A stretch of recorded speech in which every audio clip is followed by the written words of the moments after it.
Way back 2014, I remember sitting in this studio and saying something like that, orphans of the Sahara.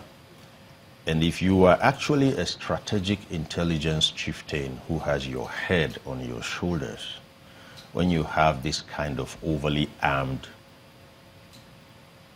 homeless bandits roaming the Sahara, they even actually are militating to form a country, their own country in the Sahara, which they call Azawad. But something has happened that has kind of scattered that. And now they're looking for anything that pays. Now, match that with our challenges with our borders, match that with our levels of intolerance on the religious level, match that with our political volatility rate, you begin to see work for these guys. So if we did some strategic intelligence analysis and projected, we should have seen that these guys will find work here and they will work for pay. Don't forget, they have no country, so nothing is there or separate. So are you convinced that they're the ones? If you say they're from Libya, that's where my mind goes to. But then, as I told you, you can as well say they're earthlings. What are you doing about it? Wherever they are from, they will hone in on the target first. So you really don't have to go and know where they're from. Just wait for them. Internally speaking, though, just recently, the security forces carried out a mop-up of weapons across the country, and it was largely successful. And they've been able to gather that much cache of ammunition and weapons into the government's hand. Do you think that that has really reduced the spate of attacks that we're recording today? I don't think so. The reason why is this. If I gathered so much ammunition, so much it fills this entire studio, I wouldn't know whether it's much until I actually have a fair knowledge of what the arms proliferation rate is within a fixed period of time. So if we're going to the creeks and the gentlemen in the creeks have decided, okay, we're going to do it your way, we're going to give you our arms, somewhere in your intelligence database, you should have a fair assessment of just about how much weapons are within that area vis-a-vis what you've returned. And then you can say it's much, or there's more work to be done, or something. You know, if I could also follow up on this, when you talk about this conspiracy of silence, and when we see, you know, political leaders singing from different hymn-sheets about what actually is going on, and then you ask yourself, look, we have the DSS, we have the NIA, we have several military intelligence, there are lots of them. And they must be submitting security reports about these things to the president. So, can we really then say we don't know where these people are from? We know where they're from. We know what they do. It's so loud, it smells. But there is a conspiracy of silence. Let me explain something to you here. Way back when I was in military school, I remembered watching a video footage on NTA News where the then president, General Ibrahim Babangida, had just come in to attend the Supreme Military Council meeting. And there was this very notorious armed robber known as Anini then, Lawrence Anini alias Ovibo. He was, you know what he did, he was just something else then. And as the president walked in, Etim Iang was the Inspector General of Police. And the president stopped, looked at him squarely and said, "Where is Anini?" Less than 2 weeks later, he was caught. Now, let me tell you something, looking back and having my military background.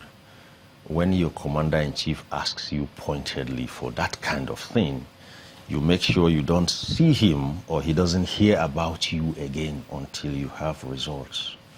That does not seem to be the situation today.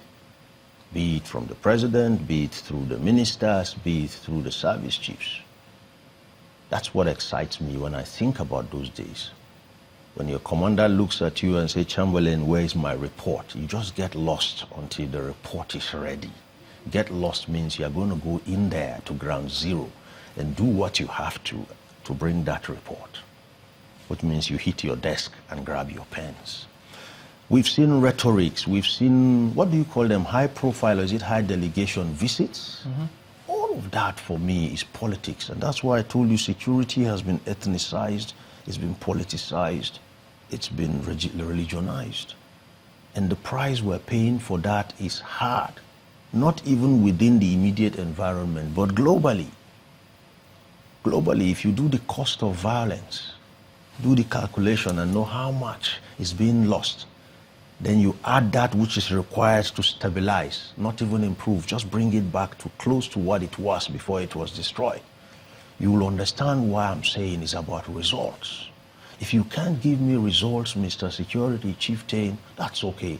But then I have to let you go. Which we're not doing. Which we're not doing. We must find a way at the polls to begin to force. I'm not talking about physical force now. I'm talking about soft force. We should begin to force our office holders to give us results. Once results become the bottom line, once results become the measuring tape, you're going to see every other thing fall back into space. You can be my mother's husband. If you don't give me results, I'll have to let you go. As simple as that.